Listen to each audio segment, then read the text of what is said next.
to. More importantly, he informed me that the family's attempt to buy my silence with a settlement and NDA, combined with their threats to question my mental stability, could absolutely be construed as obstruction of justice and witness intimidation. We could destroy them completely, he said with professional enthusiasm. The identity theft alone is worth several felony charges. Add in the conspiracy, the attempts at witness intimidation, and the systematic fraud, and we're looking at serious prison time for all three of them. I decided to wait and see what they did next before making any irreversible decisions about criminal prosecution. What they did was declare total war on my reputation and my business. Within a month, I started losing clients at an alarming rate that couldn't be explained by normal market fluctuations. Contracts that had been nearly finalized suddenly fell through with vague explanations about budget constraints or changes in company direction. Referrals dried up completely. New prospects would seem genuinely interested during initial conversations, then disappear without explanation or response to follow-up communications. When I pressed existing clients for details about why projects were being canceled, I got evasive responses about concerns regarding my reliability and professionalism. One potential client mentioned hearing that I was involved in some kind of legal trouble that might affect my ability to complete projects.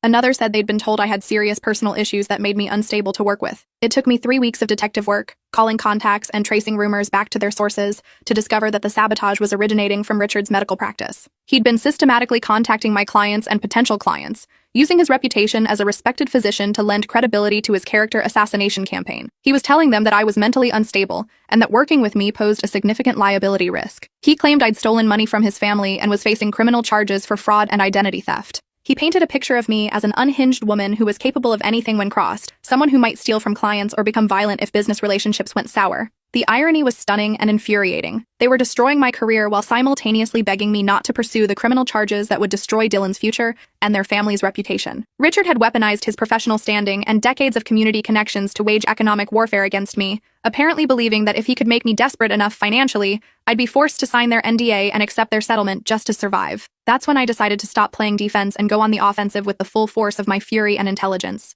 I compiled everything into a comprehensive dossier that read like a criminal prosecutor's dream case. Dylan's systematic fraud and identity theft, documented with bank statements, forged applications, and recorded phone calls. The family's conspiracy to manipulate and dispose of me, evidenced by months of email correspondence that revealed their true intentions. Richard's defamation campaign against my business, which I'd documented with recorded phone calls and witness statements from clients. Patricia's harassment calls, which I'd saved, transcribed, and had verified by a forensic audio expert. I sent copies to the state medical board with a formal complaint about Richard's abuse of his professional position and violation of medical ethics. I forwarded everything to the Better Business Bureau, the local bar association, and several consumer protection agencies. I contacted journalists who specialized in exposing financial crimes and white-collar fraud, providing them with a story that had all the elements of a compelling investigation. I also created a detailed timeline of events and